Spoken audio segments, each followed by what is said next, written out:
En esta cápsula de aprendizaje nos dedicaremos a conocer los instrumentos jurídicos en los derechos humanos. En este video analizaremos el derecho internacional de los derechos humanos, así como la normativa regional en materia de derechos humanos y los instrumentos que garantizan los derechos de las personas migrantes. Primero, haremos un recorrido rápido por los principales instrumentos, así que pongan mucha atención. Los derechos humanos tienen una gran variedad de enfoques y áreas que cubren. Por ello, en esta oportunidad nos referiremos a los movimientos migratorios que están sometidos a regímenes jurídicos diversos y su tratamiento se realiza por parte de distintas instancias, pero fácilmente aplicables a otros enfoques. Aunque para efectos prácticos haremos una clasificación de estos instrumentos de manera separada, no debe perderse de vista que todos estos instrumentos funcionan desde la complementariedad e interrelación normativa alrededor de un objetivo común: la protección de la persona y de sus derechos. Desde esta perspectiva, toda persona humana es sujeto a derechos, como lo contempla la Carta de las Naciones Unidas de 1945 y la Declaración Universal de los Derechos Humanos en 1948. En la citada carta, la comunidad de estados resalta la importancia de el respeto universal a los derechos humanos y a las libertades fundamentales de todos, sin hacer distinción por motivos de raza, sexo, idioma o religión, y la efectividad de tales derechos y libertades. Artículo 33 de la Carta ONU. Esta disposición destaca la importancia de la protección de los derechos humanos y de la capacidad jurídica y las obligaciones de los estados y de las organizaciones de las Naciones Unidas, ONU, con respecto a la promoción y protección de tales derechos, de manera que la persona será protegida por el sistema jurídico internacional y considerada como sujeto de derechos, concepto que ha evolucionado tanto en la normativa jurídica como en la jurisprudencia internacional.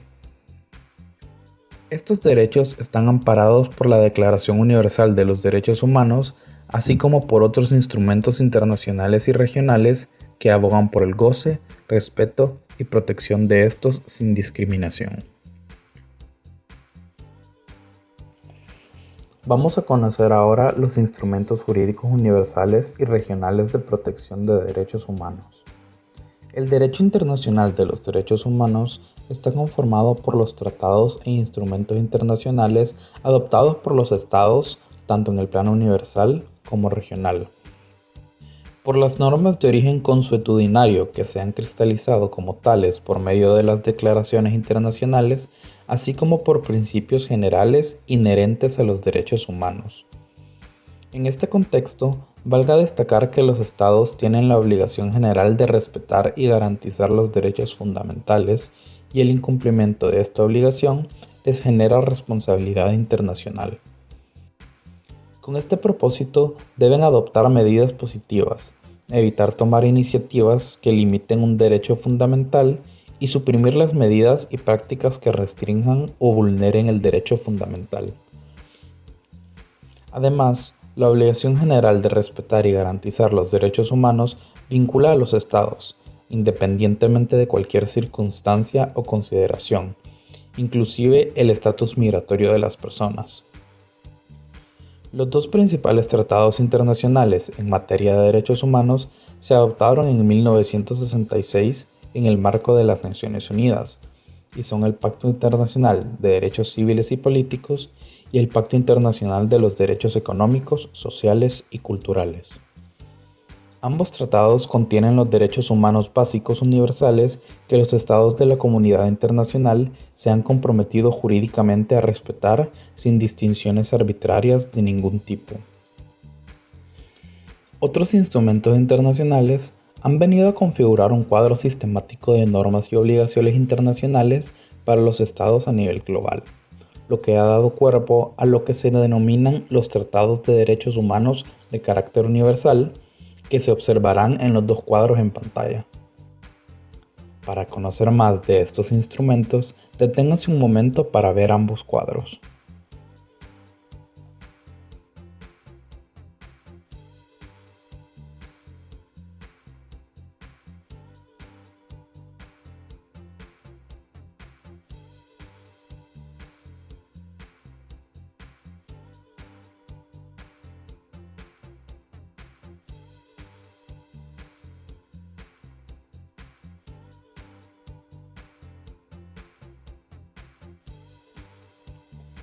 El sistema universal de derechos humanos está formado tanto por las normas y obligaciones internacionales señaladas como por los mecanismos supranacionales, órganos encargados de controlar y promover la implementación de dichas normas. En general, estos órganos ejercen tres tipos de actividades: examen de orden periódicos, examen de comunicación sobre casos particulares y producción de directivas u observaciones generales. Ahora bien, junto a estos tratados y mecanismos de supervisión de carácter universal, también a escala regional en el hemisferio americano se han promulgado diversos tratados de derechos humanos que han venido a complementar el cuadro de obligaciones internacionales a las cuales los estados de nuestro continente se han adherido, comprometiendo a cumplir y respetar sus disposiciones y normas. En los cuadros a continuación se reflejan los principales tratados regionales de derechos humanos y sus respectivos órganos de supervisión.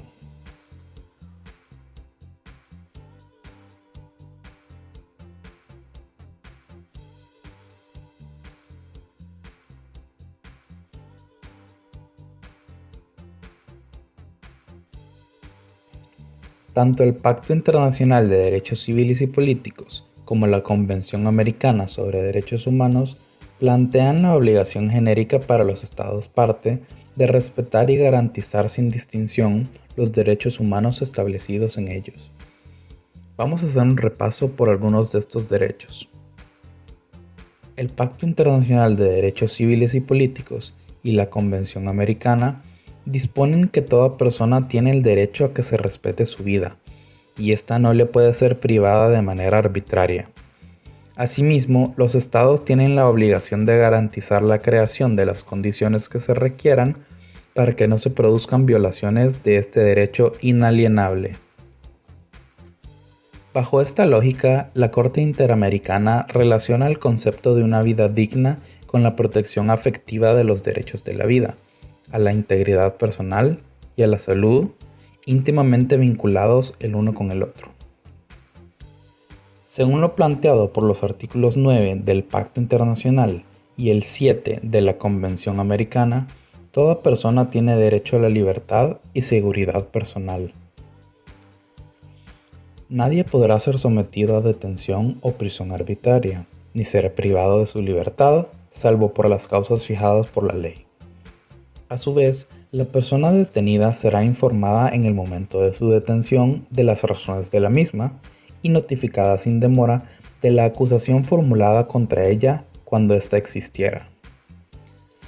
Asimismo, la persona detenida tendrá derecho a ser juzgada dentro de un plazo razonable o a ser puesta en libertad.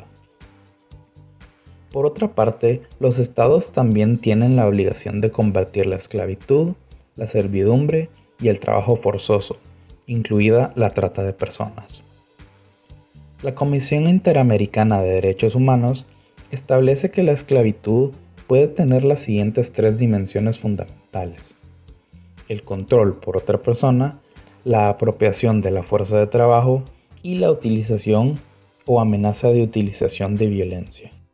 Tortura en las penas u otros tratos crueles, inhumanos o degradantes están estrictamente prohibidos por el derecho internacional de los derechos humanos. Por último, los estados de la región han acordado respetar los derechos y libertades reconocidos de la Convención Americana y a garantizar su ejercicio a toda persona que esté sujeta a su jurisdicción, sin discriminación alguna por motivos de raza, color, sexo, idioma, religión, opiniones políticas o de cualquier otra índole, origen nacional o social, posición económica, nacimiento o cualquier otra condición social. En este sentido, la Corte Interamericana ha indicado que este listado no es restrictivo y que otras condiciones de discriminación deben ser consideradas en la expresión cualquier otra condición social, como por ejemplo la orientación sexual o la identidad de género de las personas. Además, todas las personas tienen derecho, sin discriminación, a igual protección de la ley, según el artículo 24 de la misma convención. También es importante añadir que el artículo 3 de la Convención Americana de Derechos Humanos así como otros instrumentos internacionales, consagran el derecho al reconocimiento de la personalidad jurídica, respecto del cual la Corte Interamericana ha afirmado que toda persona tiene derecho a que se le reconozca en cualquier parte como sujeto de derechos y obligaciones, y gozar de los derechos civiles fundamentales. El derecho al reconocimiento de la personalidad jurídica implica la capacidad de ser titular de derechos, capacidad de goce y de deberes. La nacionalidad es un derecho fundamental de la persona humana y que está consagrado tanto en la Convención Americana así como en otros instrumentos internacionales, y es interrogable de la conformidad con el artículo 27 de esta convención. Una persona que no es reconocida por ningún país como su nacional se considera un apátrida. La Convención Americana, en su artículo 26, establece que los Estados parte se comprometan a adaptar medidas para lograr progresivamente la plena efectividad de los derechos que se derivan de las normas económicas, sociales y sobre educación, ciencia y cultura, por legislativa u otros medios apropiados. No basta que los estados se abstengan de violar los derechos, sino que es imperativa la adopción de medidas positivas. Una atención especial debe garantizarse a grupos potencialmente vulnerables de personas migrantes y refugiadas, los cuales se enfrentan mayores obstáculos para el ejercicio efectivo de sus derechos humanos en el contexto de los flujos migratorios. Según la Corte Interamericana, la presencia de condiciones de desigualdad real obliga a adoptar medidas de compensación que contribuya a reducir o eliminar los obstáculos y deficiencias que se impidan o reduzcan la defensa eficaz de los propios intereses. Según lo señalado por el Comité de Derechos Humanos de Naciones Unidas, la norma general es que se garanticen todos y cada uno de los derechos reconocidos en el pacto sin discriminación entre nacionales y extranjeros. La Convención de Naciones Unidas sobre los Derechos del Niño, así como el artículo 24 del pacto y el 19 de la Convención Americana, señalan la obligación de proporcionar a niñas, niños y adolescentes una protección especial. A partir de dicha obligación, los estados deben asegurar la protección y el cuidado que sean necesarios para el bienestar de sus niñas, niños y adolescentes, teniendo en cuenta los derechos y deberes de sus padres, tutores u otras personas responsables, y tomarán todas las medidas legislativas y administrativas adecuadas. Finalmente, el artículo 2 de la Convención de Naciones Unidas sobre la eliminación de todas las formas de discriminación contra la mujer afirma como obligación fundamental de los Estados parte establecer la protección jurídica de los derechos de la mujer sobre una base de igualdad con los del hombre y garantizar la protección efectiva de la mujer contra todo acto de discriminación. En resumen, toda persona migrante, por el solo hecho de ser persona, debe tener el mismo acceso pleno a los derechos señalados anteriormente, sin distinción alguna frente a las personas nacionales del país en el que residen. Hemos llegado al final de esta cápsula resumen de este tema tan importante. Le invitamos a que revise los otros materiales diseñados para este tema.